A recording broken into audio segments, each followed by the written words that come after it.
अथ ध्यानं प्रवक्ष्यामि शृणु सर्वाङ्गसुन्दरं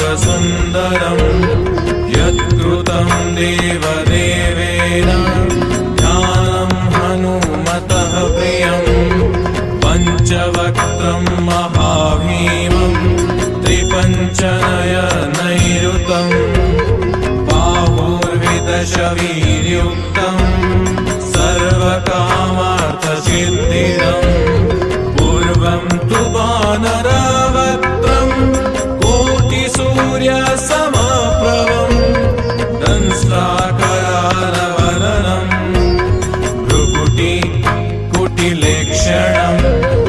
अस्यैव दक्षिणं वक्त्रं नारसिंहं महाद्भुतम् अत्युग्रतेजोवपुषं भीषणं वयनाशम्।